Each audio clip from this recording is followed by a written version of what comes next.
नमस्कार दोस्तों, मैं राहुल यादव अपने YouTube चैनल रोजगार विथ ITOT पे एक बार फिर से आप लोगों का अपनी अगली वीडियो के साथ स्वागत करता हूं। उम्मीद करता हूं कि आप लोग जहां भी होंगे स्वस्थ होंगे, अच्छे होंगे। तो चलिए देर ना करते हुए आज के सेशन को स्टार्ट करते हैं।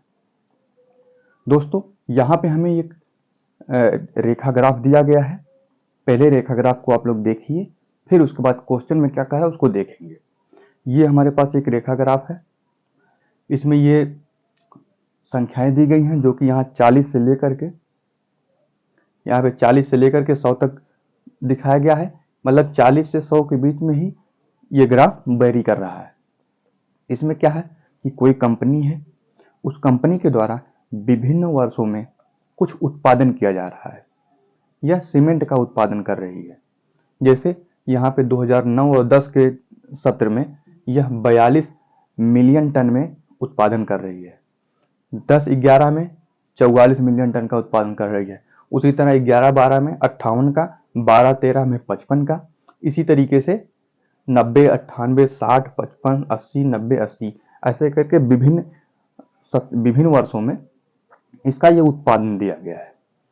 ठीक, ये हमारा ग्राफ है। अब आइए पहला क्वेश्चन पढ़ते हैं कि पहला क्वेश्चन क्या कह रहा है। पहला क्वेश्चन कह रहा है उत्पादन अधिकतम स्तर तक किस वर्ष घटा। मतलब जो उत्पादन हो रहा है वह उत्पादन अधिकतम किस वर्ष घटा, ये पूछ रहा है। अब देखिए यहाँ पे पहले देखिए 2009-10 के बीच में ये स्टार्टिंग पॉइंट है इसका।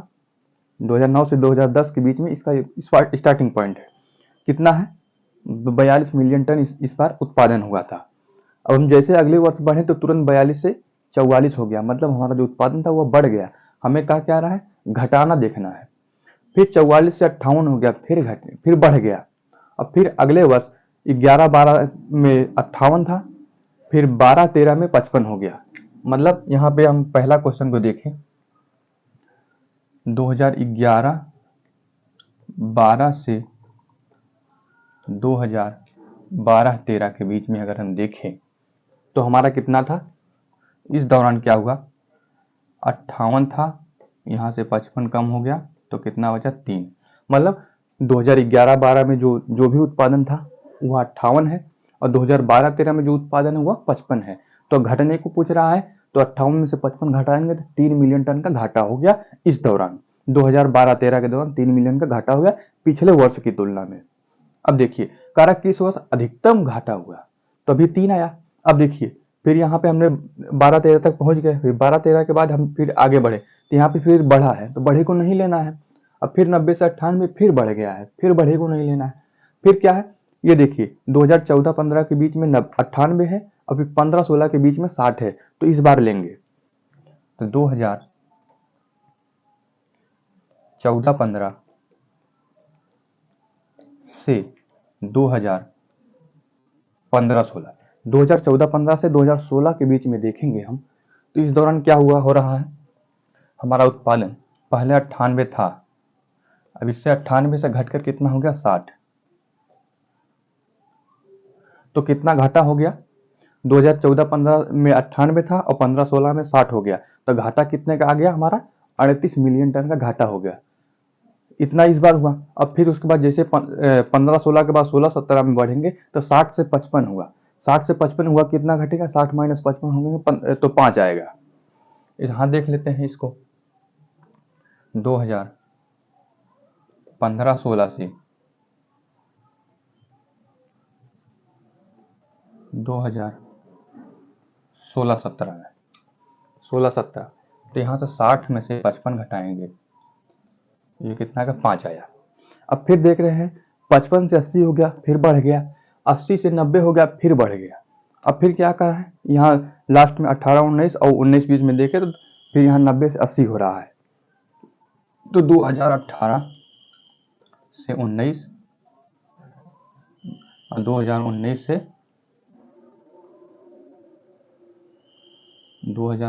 से 20 इस दौरान देखें क्या हो रहा है, तो 90 से 80 हो रहा है। तो इस दौरान 10 का घाटा हुआ। अब हमें कह रहा है कि घाटा वाला तो हमने देख लिया टोटल कि किस दौरान घाटा हो रही है। हमें कह रहा है अधिकतम घाटा किस वर्ष हुआ, तो आप लोग यहाँ देखिए, यहाँ 3 आया है, यहाँ 38 आया है, यहाँ 5 है, यहाँ 10 है, तो सबसे बड़ी संख्या कौन है? तो ये 38 है।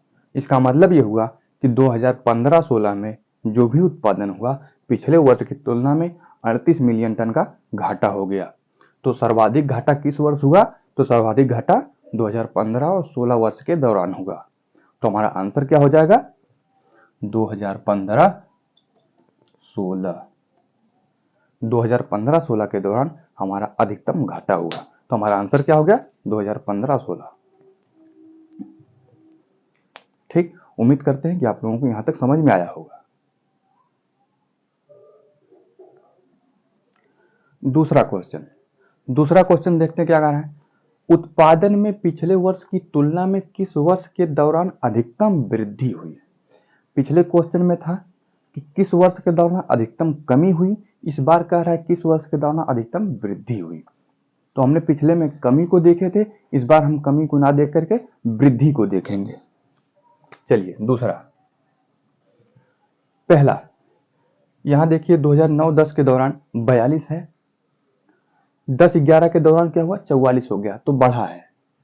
2009-10 से 2010-11 के दौरान, इधर इस दौरान देखेंगे तो हमारा क्या हुआ? 42 से 44 हुआ है। 42 से 44 हुआ है तो कितना बढ़ा है? इस बार क्या करेंगे? बड़े में से हमेशा छोटे को घटाते हैं, तो 44 - 42 इक्वल टू 2 मिलियन टन वृद्धि हुई।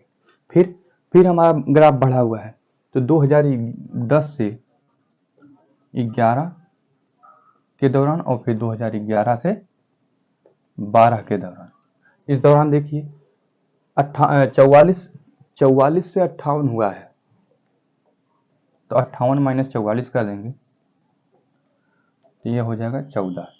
ठीक, अब फिर अगले में 58 से 55 हुआ, घट गया तो इसको नहीं लेंगे। अब फिर 2012 से 2012-13 से 2013-14, इस सत्र के दौरान हम देखेंगे 13-14 के दौरान इसमें क्या हुआ है? 90, पहले कितना था? 55 था, 55 से 90 हो गया, तो बड़े में से छोटा को माइनस करेंगे, तो यहाँ 90 - 55 करेंगे,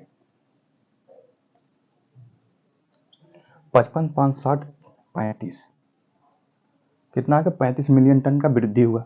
फिर अगले में देखेंगे तो यहाँ पे ये 90 से 98 हुआ है, 90 से 98 हुआ है, तो 90 से 98 के दौरान हमारे पास जगह थोड़ी कम है, इसलिए हम थोड़ा 60 में लिखेंगे। 98 - 90 कर देंगे, ये कितना? 8 हो गया। 8 हो गया, ये किस दौरान हुआ? 2014-15 में हुआ।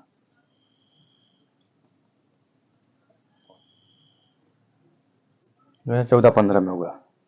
फिर यहाँ से ये घट गया है, 98 से 60 हुआ, घटा है, फिर 60 से 55 हुआ, फिर घटा है, फिर 55 से 80 हुआ है, तो ये हम इसको 80 - 55 करेंगे तो ये हो जाएगा 25। 25 किस दौरान हुआ है? तो ये 17-18 में हुआ है, और फिर उसके बाद फिर बढ़ा है तो 80 से 90 हुआ है, तो फिर 10 बढ़ा है। तो इस दौरान हम देख रहे हैं ये 80 से 90, तो ये 90 - 80 कर देंगे, ये 10 हो गया। तो 10 किस दौरान आया है? 2018-19 के दौरान आया है। अब देखिए यहां तक तो हो गया, ठीक, यहां तक हो गया। हमें कह रहा है किस दौरान अधिकतम वृद्धि हुई, किस दौरान अधिकतम वृद्धि हुई। तो यहाँ पे 2 है, यहाँ पे 14 है, ये 2 है, फिर ये 14 आया है, फिर ये 35 आया है, फिर ये 25 है, फिर ये 10 है। तो इनमें सबसे ज्यादा वृद्धि किसमें हुई? सबसे बड़ी संख्या कौन दिख रही है? तो सबसे बड़ी संख्या जो हमें दिख रही है वह कितना है? तो 35 है। तो सबसे सर्वाधिक वृद्धि किस वर्ष हुई? 2012-13 के दौरान 55 थी, अब 13-14 में 90 हो गई।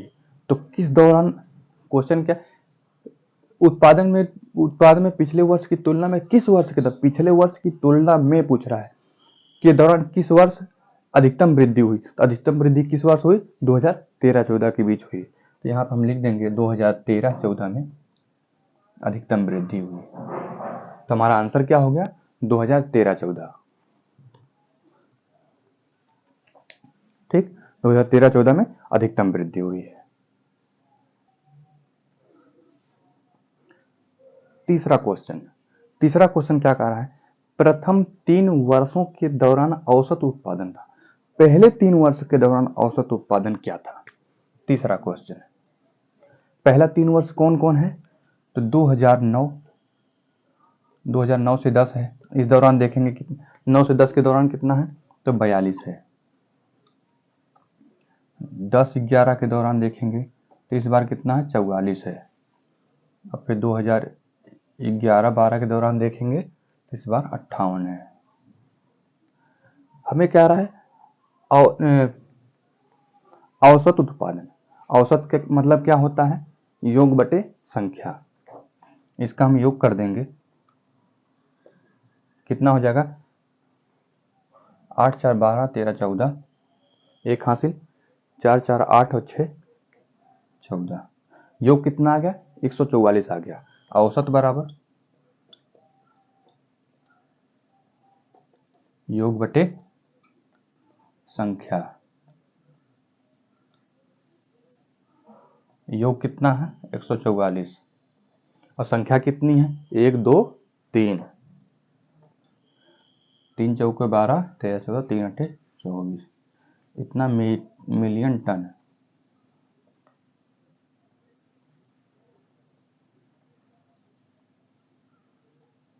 तो कितना गया?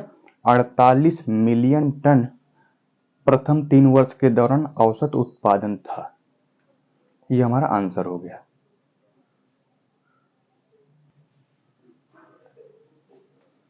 चौथा क्वेश्चन क्या कह रहा है?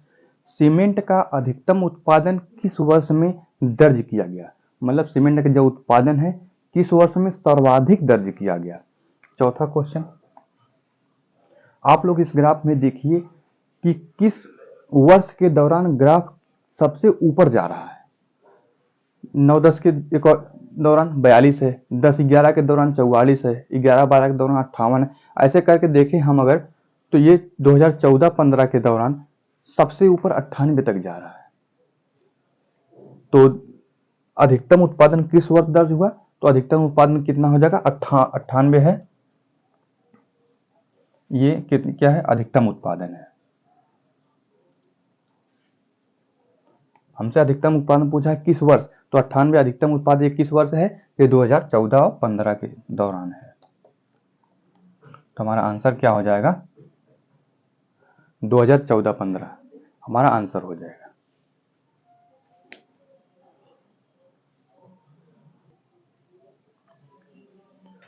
पांचवा क्वेश्चन क्या कह रहा है? वर्ष 2011-12 के दौरान उत्पादन वृद्धि प्रतिशत पिछले वर्ष की तुलना में थी। 2011-12 के दौरान जो है उत्पादन, वह पिछले वर्ष की तुलना में परसेंटेज में कितना बढ़ी है? अगर बढ़ी है तो कितना, घटी है तो कितना? देखिए,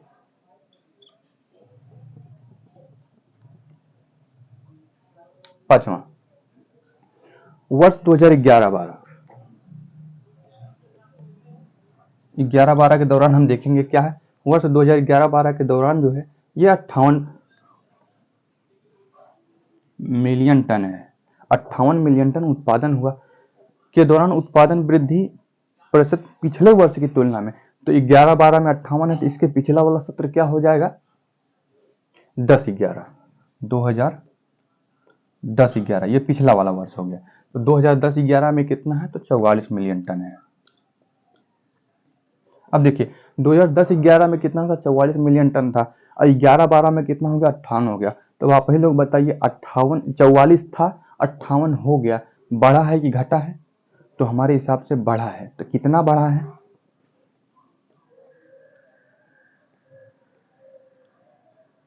वृद्धि इक्वल टू 58 - 44 इक्वल टू 14। 14 तो बढ़ गया। हमसे क्या कह रहा है? प्रतिशत वृद्धि। अब प्रतिशत वृद्धि निकाल देंगे। प्रतिशत वृद्धि इक्वल टू वृद्धि वृद्धि गुणे 100 बटे में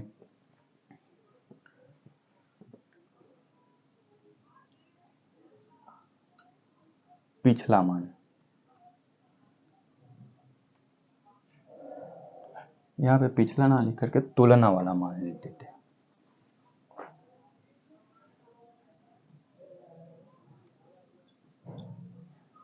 देखिए वृद्धि कितने की हुई, तो 14 की हुई। यहाँ लिखिए 14 गुणे 100 बटे कह रहा है पिछले वर्ष की तुलना में जिस वर्ष से तुलना किया जाए या जिस वर्ष के दौरान से लगा हो उसको हम नीचे रखते हैं। तो पिछले वर्ष के दौरान पिछला वर्ष कितना है 2011-12, 2010-11 पिछला वर्ष है, तो इस दौरान कितना हुआ उत्पादन, तो 44 हुआ था। बस इसी को सॉल्व कर दीजिए, जो आएगा वो हमारा आंसर हो जाएगा। ये हो जाएगा 1400 बटे में 44। 44 से हम भाग दे दें इसमें, अगर हम इसको देखें तो यहाँ से 11 चौको 44,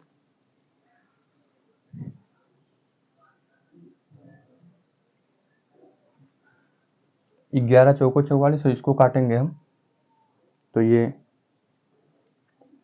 100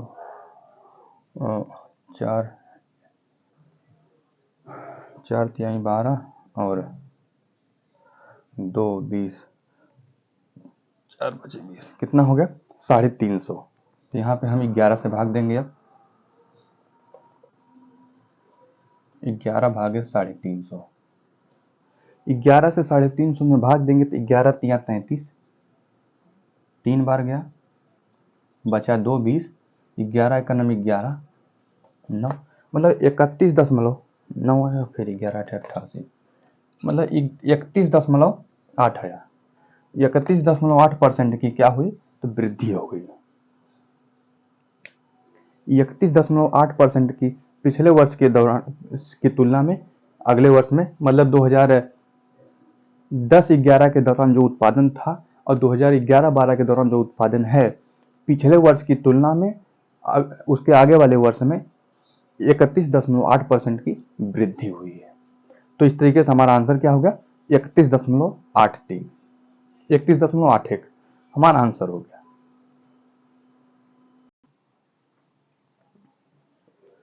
छठा क्वेश्चन क्या कह रहा है, 37 सही 1/2 में कुल कितने 1/8 हैं।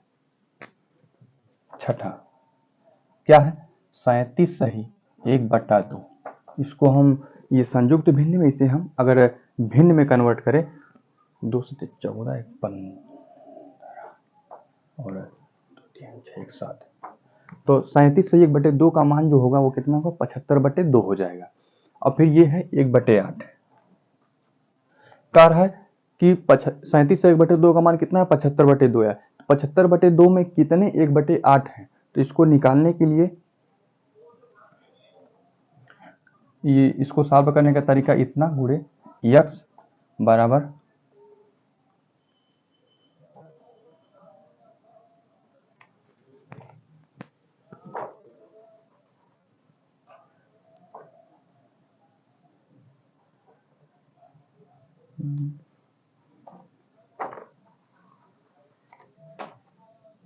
बोला कितने 1/8 है, तो कितने निकालने के लिए हम सीधा इसमें क्या करेंगे भाग दे देंगे। 75/2 में 1/8 से भाग दे देंगे, तो यहाँ से ये हो जाएगा 75/2, ये 1/8 है तो ऊपर जाएगा तो 8/1 हो जाएगा।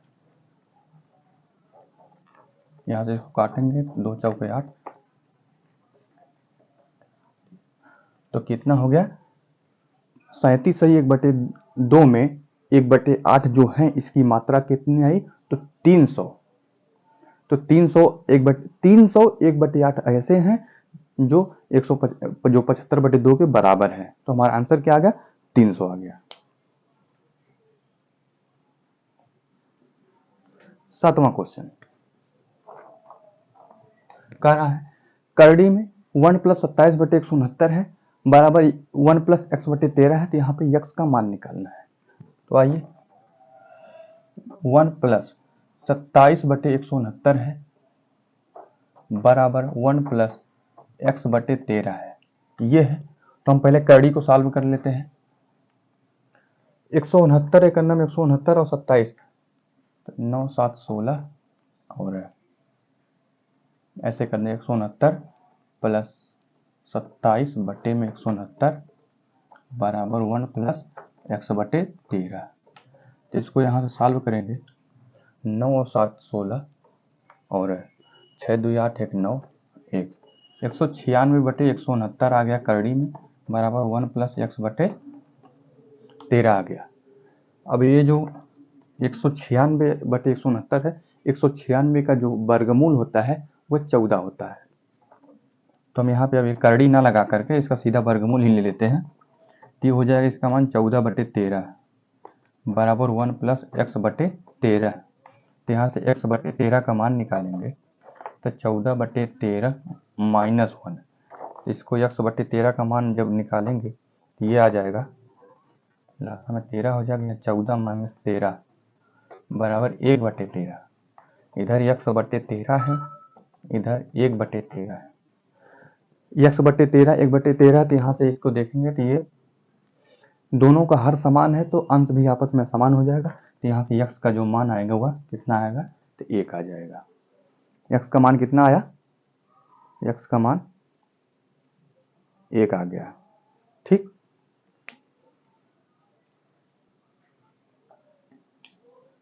आठवां क्वेश्चन कह रहा है 13 परिणामों का औसत 68 है। 13 परिणाम का औसत कितना है, 68 है।